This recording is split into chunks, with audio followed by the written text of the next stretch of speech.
welcome back to the Constitutionals podcast. I'm your host, Chad White. If you didn't know, this is the premier podcast for the website, cpluscomedy.com. Like I just said, it's a website. Go there. Episode 314. My sleeve is up. Here we go. Welcome back in. Thank you so much for joining us today. Like I said, it's a podcast. I have kind of a time crunch. I'm literally recording an interview in 40 minutes, but I gotta get ready. I gotta get prepared. There's no time to waste. What happened to me this week? I saw two movies. I'm in the middle of this. Also, all right, hold on. Let me finish the sentence. I'm in the middle of this watching a horror movie a day. All right. We know that much. That's fantastic to hear, to see, to know. All right. So far, I've not missed a day. There have been times when it's been like Sunday night at 8 p.m. I got to watch a movie. But so far we're making it. We're going by. I also noticed that last week when I was naming out movies that I was one short. And there was a movie I had not written down, but I'd watched. It was Totally Killer. And that counts because it's a comedy, horror, slasher style movie. Nanchaka Khan wrote and directed it. Maybe. I know she definitely directed it. And it stars Kiernan Shipka. Here we go. So add that to that list.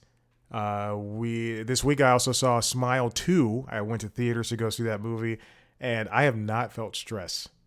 I'm not kidding. I have not felt stress like that since Gone Girl. I remember the day I saw Gone Girl. It was another midday showing. I was in Chattanooga, Tennessee, in college. I believe that was, I don't know what year that was. Was that my final year? Gone Girl. 2014. That was my final year in college. And I remember I saw it, and the entire time I was gripping the edge of the seat. And I'll say this for Smile 2. The entire time I was holding on to the edge I was holding on to the armrests. I think I was it's 2 hours and 12 minutes. First of all, that's long for any movie. But second, oh my gosh, I couldn't have asked for a better horror movie. Naomi Scott was fantastic. And if you take away that this is when the movie was almost done, because there are like two false endings, which I love. I love that aspect. But when you take away all the horror elements of this movie, this would play as like a really hardcore Oscar bait drama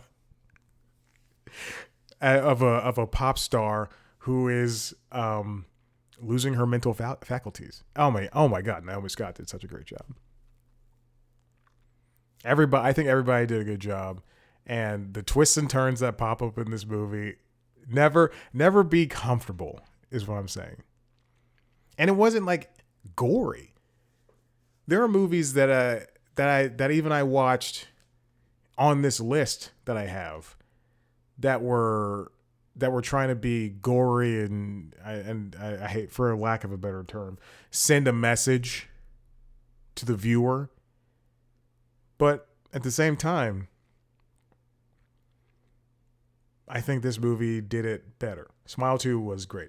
Then I also saw, as this was not last minute, I was trying to do this last week, I saw Piece by Piece, the Pharrell Williams Lego biopic, which moved along so amply. I enjoyed it. It made me come home and, Leonardo DiCaprio endorses Kamala Harris and bashes Trump for ignoring climate change. Good for Leo. We knew this was going to happen, but good for Leo.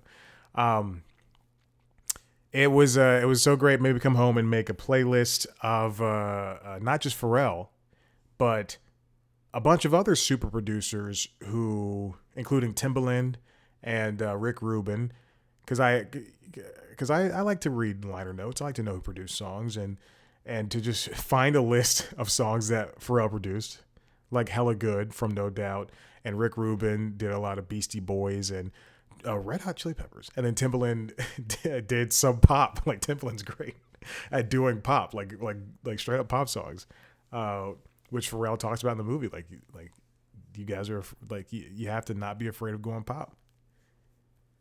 And to learn that story, there were parts I did not know, and there were parts that I knew. I also on this horror movie jaunt. Anyway, the piece by piece is fantastic. The one thing I do have a concern about is because it's a biopic. I don't know if I'll ever watch it again. Uh, I can rewatch the Lego Movie. I can watch the Lego Movie 2, Lego Batman. I just rewatched Lego Ninjago, but am I gonna rewatch this anyway? Uh, but go see it. It did a good job. And then also, before I get back to my horror movie list, I came home, looked up piece by piece on Wikipedia as I usually do with these movies, and I went to Pharrell's Wikipedia page. It turns out he's making another biopic, and it's coming out next year. It's got like Halle Bailey and some other Jabuki Young White and a whole bunch of other people. I'm just like, why are there two? The Lego one was good. That one's called Atlantis. Anyway, back to this horror movie thing. I don't know what I was gonna say. Okay. Here's the thing. I did not mean for it. I think I mentioned this last week. I did not mean for it to be a list of movies that came out after 2021. The oldest one is Dashcam, and that's 2021. It's the worst one. And then everything else. You know what? Fantasy Island. That's the oldest one. But everything else after that is either 2022, 2023, or 2024. And there's a lot of 2024. I grew tired this week. I grew tired of looking through because I knew what I wanted to watch, and I do have a list of movies in a Notion page and TV shows that I can check off. Literally I made a spreadsheet thing where I can check things off, and I can type in horror, and I can find all my horror shows and movies and all that stuff. But I grew tired of going there. So on this simple Google Keep list, I just have the list of movies, and then I have the ones that I need to watch in order to fill out the rest of the month. Two of them are Saw movies. And this year I was like, let me watch all the Purge movies. Let me watch all the Saw movies. I watched a majority of the Saw movies on the treadmill or while cycling here in the apartment. And then I just grew tired of it because Saw sucks. And this is what I said when I was watching I have Saw 10 and Spiral left. Okay. So this is what I said when I was watching, Saw the final chapter of Saw 3D.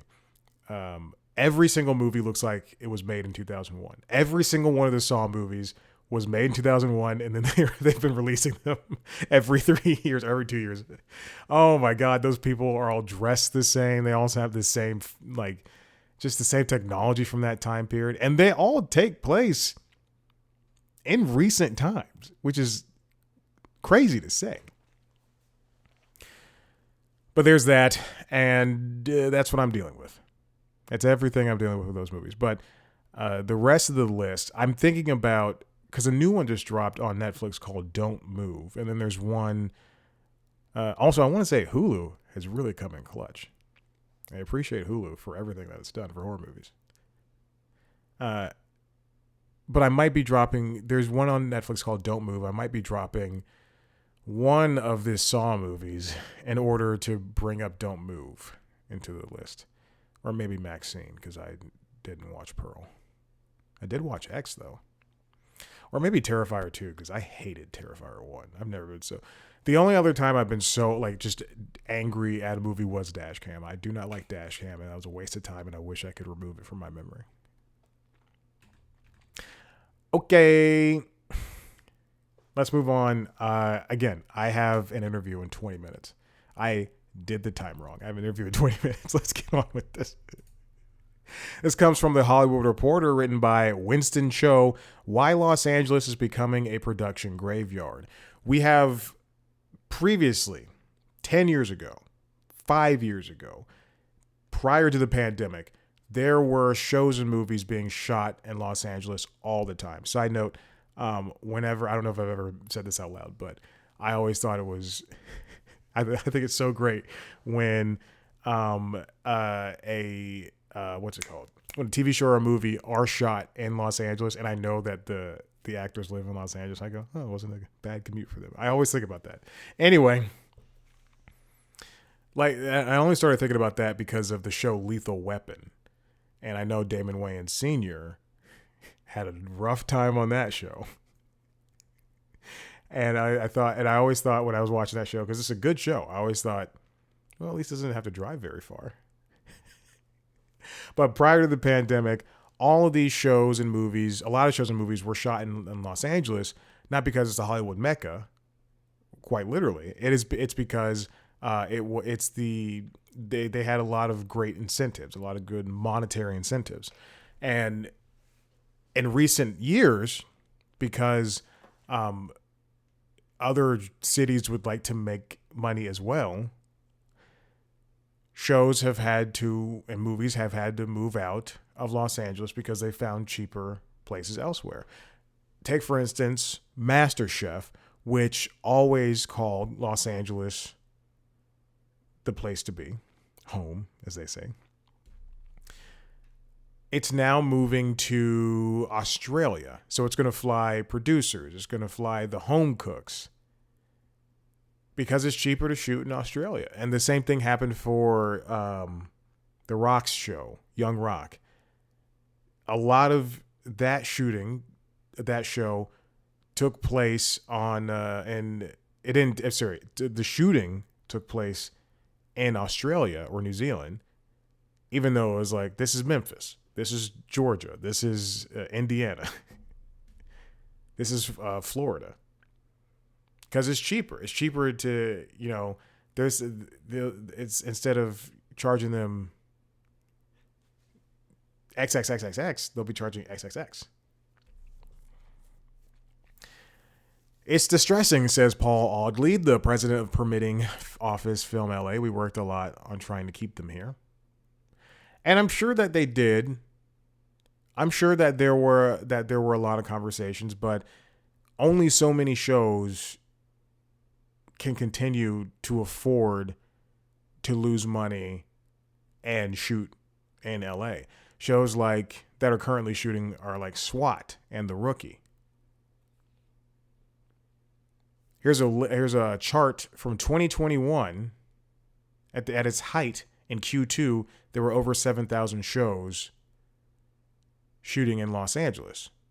Movies, not just shows. Movies, TV shows, scripted and unscripted.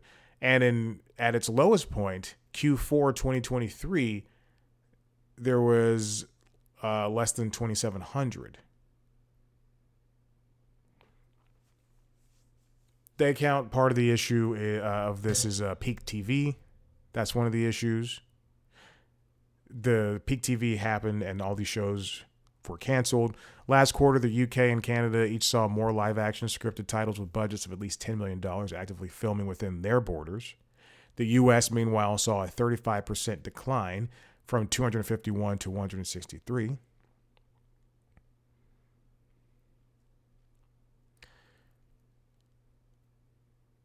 LA is also losing touch with the reality scene. There was 1/3 the number of shoot days for reality TV last quarter compared to the highs of 2022. A lot of places are trying to get shows, trying to get 90 Day Fiancé, trying to get Selling Sunset, trying to bring the Golden Bachelorette. Selling Sunset takes place in in the Los Angeles area though, so I don't know how that would happen. There's a lot of reality shows shooting in Georgia. There may or may not have been a big reality show. Maybe a 90 Day Fiancé that was shooting in my apartment complex. I think they just rented. I think they rented the apartment here for like 3 months to have the couple live here, and then they went on their merry way. But I remember passing by them so much and going, "What is this?" Because it always looked like a student film. It truly did. And then at one point, somebody told me, "Yeah, that's 90 Day Fiancé." I went, "What? Are you kidding me? That's 90 Day Fiancé? There's like 3 people out there, not including the couple." In a statement, SAG-AFTRA National Executive Director Duncan Crabtree Ireland said there's a false narrative being peddled by Sony Pictures Entertainment CEO Tony Vinciquerra, who said that the deals made with the major labor unions are suppressing domestic production. That's not true. Crabtree Ireland said, threatening the offshoring of American jobs is a cynical attempt to manipulate workers while masking the industry's own business failures. Yeah, Tony, if I were you, I'd focus on the failure that is Venom: The Last Dance.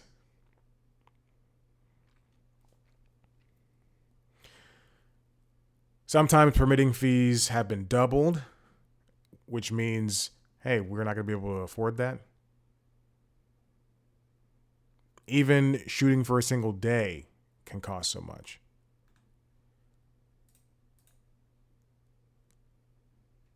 So everyone is struggling.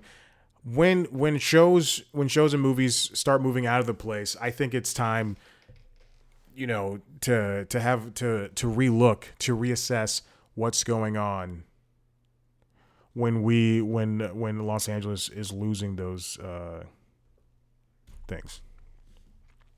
All right, this comes from GamesIndustry.biz, written by Sophie McAvoy. Netflix shuts down California game studio. 3 key members of internal developer have left the company. Netflix wanted to get into AAA gaming. They bought Team Blue. What was Team Blue known for? But then Netflix closed. I'm trying to find what Team Blue is. Team Blue. Now I gotta type in games. This is what happens when you're by yourself. Team Blue. What is the gaming studio known for? Okay, whatever.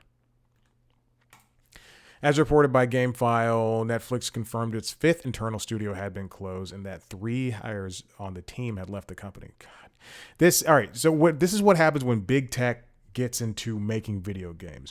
Google failed out with its what is that Google? Oh shoot, what is the Google gaming thing? What's that gaming console called? Stadia. Google failed out with Stadia, which was the streaming option where you buy the box or you go on the website and you have the controller and you can play games over the internet. And the only company that I think that fell for it to sell their games on Stadia was like Ubisoft and like CD Projekt Red to sell Cyberpunk.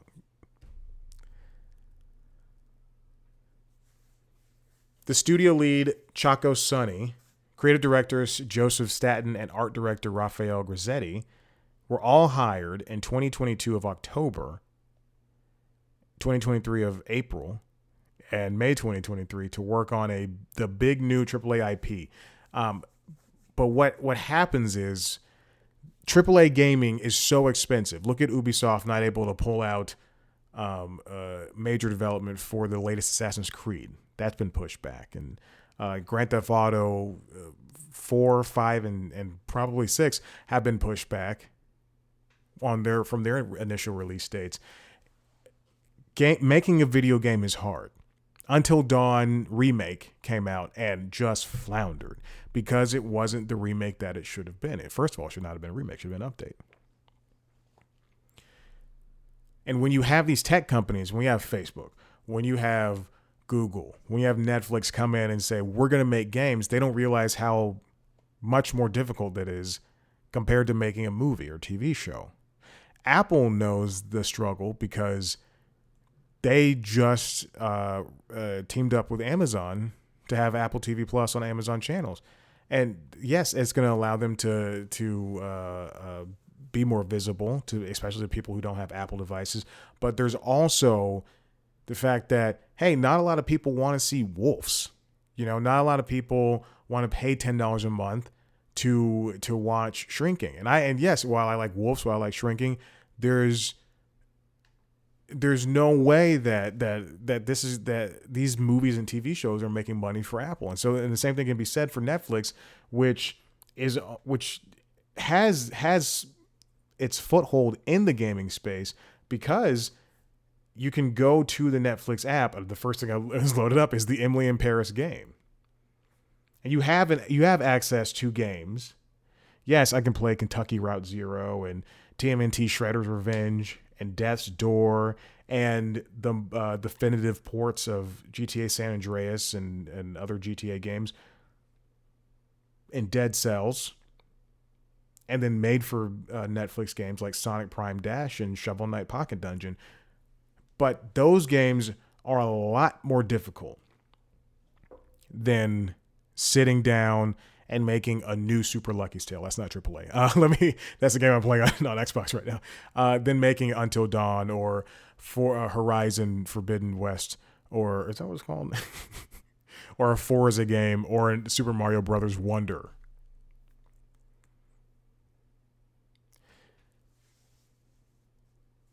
There were some layoffs at at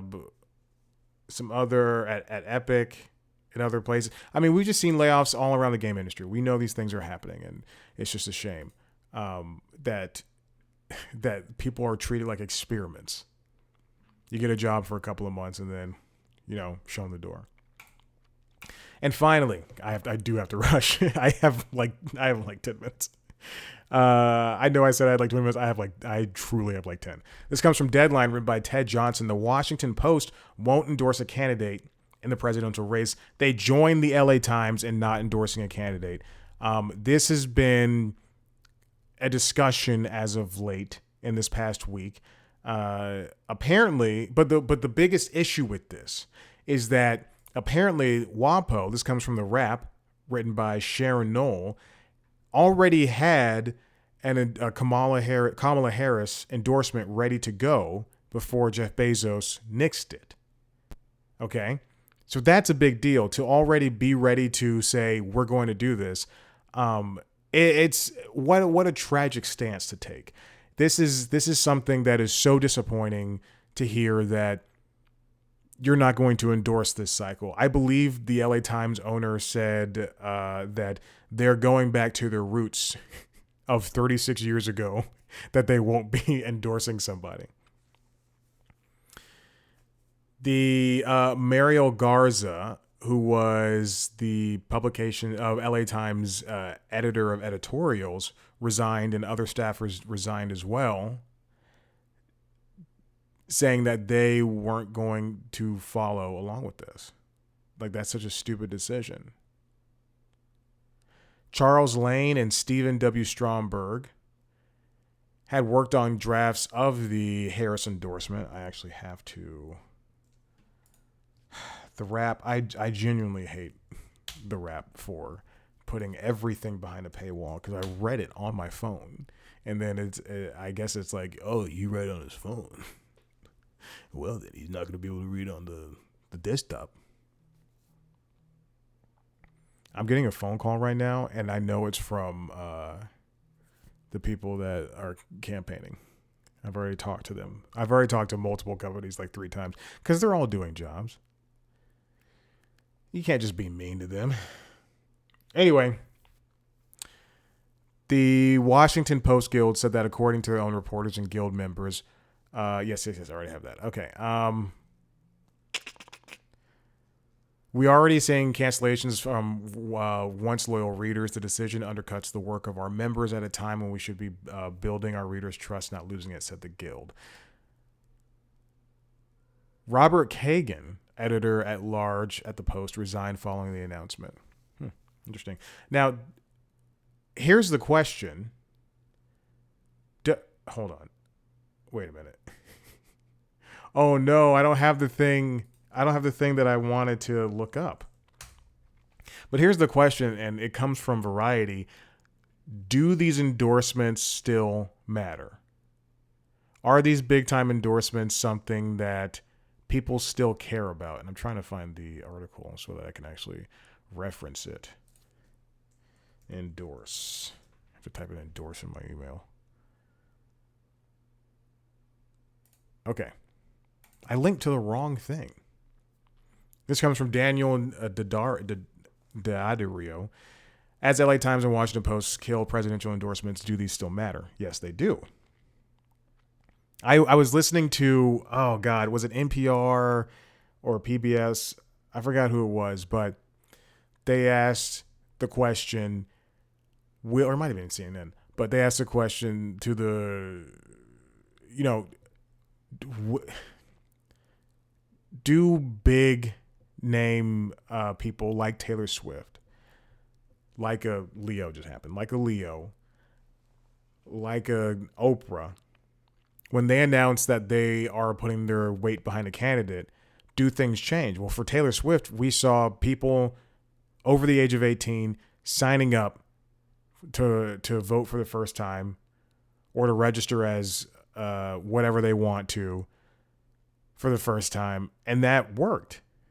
That worked. And I know Taylor Swift, yes, is the outlier, but there's somebody out there who's watching. It was announced this week that Cindy, the woman who played Cindy Brady, she said that CBS did not want to go through with it, a Brady Bunch sequel series recently because she's a huge Trump supporter. She's been very vocal about it. Yeah, that kind of makes sense. Watching Cindy Brady talk like she's Tim Allen on his last show, Last Man Standing. But I do think that there's enough people, and yet to make a blip on the radar, yes, and blips are important because look at what happened to Hillary Clinton.